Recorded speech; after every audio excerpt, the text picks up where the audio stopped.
Ahoy there, you scallywags! Long time no see. I needed some time away to adjust heading and set course proper for all things Skull and Spade. And in that time, I started paying a lot more attention to the workshop. I realize I've pushed my little propane forge, well, about as far as she'll go. I've been having issues with its limited volume, cold spots, and general aesthetic for a long while now. It's about damn time we get a proper gas forge to suit our needs, and after years of skill building and knowledge acquisition, I believe I can do just that. Let's get to it then.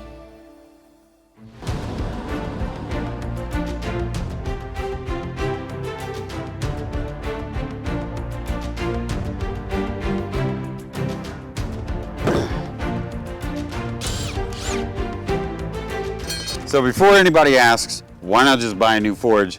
That's not really the point. And also, we don't do that on this channel. If I can reuse any of this material, and specifically the forge burner inlets, I'm gonna do it. So the game plan here is to slice straight down the bottom of this and then peel the sides out and go for something kind of like a mailbox shape. That way we maintain this nice round top, which should hopefully help with the swirly flame action. But we're going to do a nice flat bottom because we like flat bottoms. That's not right. No, we like a flat bottom because when I put material in here, I don't want it to roll around. Because as long as I've had this forge, everything has to go in the middle because it's the widest part. And I want to be able to adjust the material for the heat.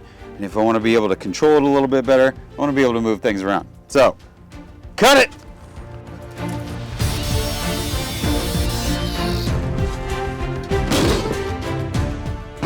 Now we're going to figure out how to bend this section of the steel on each side. Whoop! Flat. I don't know how I'm going to do that yet, but I got an idea. All right, here's the little rig I set up. I'm not 100% sure if this is going to work, but all I want to start doing is trying to open up the tube. Worst case scenario, it's not going to work because I don't have the right equipment. Let's try and use what we've got. Oh, maximum effort. Progress. Okay, let's flip it and do the other side. Oh, I broke the table a little bit. Oh. Well, it certainly did something. Well, that's not too shabby now, is it? Nailed it.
All right, so I'm starting to get a sense of where things are going, but we are knee deep in the ugly phase. So the next few steps are going to be establishing the back end of the forge and the front end of the forge. So let's do that.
think that's the skinning done. That's a ship. Kind of looks like it's just giving me big Waterworld vibes. If you've ever seen that amazing movie. Now what we need to do going forward is take tack welds and make them real welds. And then there's a lot of grinding and cleaning up of things. So I'm gonna blast through that.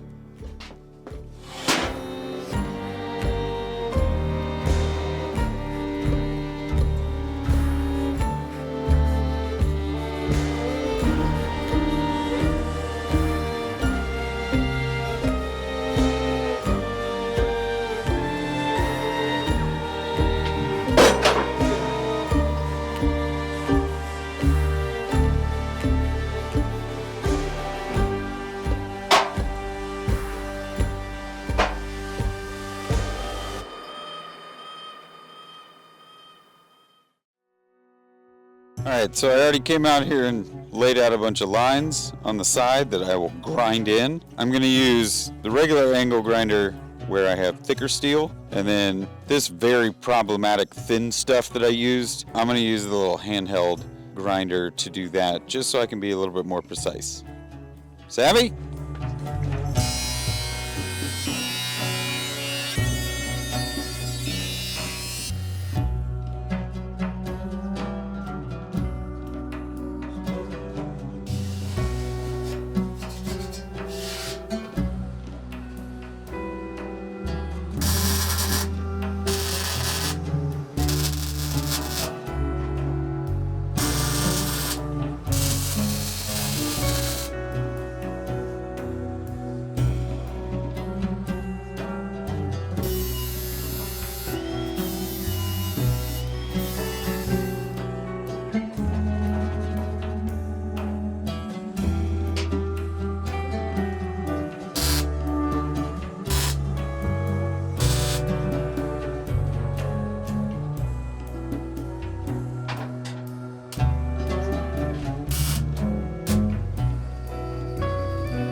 Future Brett here, coming to you from about a week and a half after attempting what you're seeing on screen right now, which was a Venturi ribbon burner hybrid. My original idea was to use the pre-existing Venturi burners and smush a ribbon-style outlet for better heat dispersion, while at the same time not having to add a clunky blower system. Hold on to your butts! Contact! It did not smush. I ended up getting ignition above the heads, which was a wee bit sketchy. I even attempted to add more air with tubes and whatnot. Long story short, I tried. Alright, so after a short test, the front burner is working very well. The back burner was having some issues. I have no idea why. Now I'm sure some of you may have some opinions on what I should have done.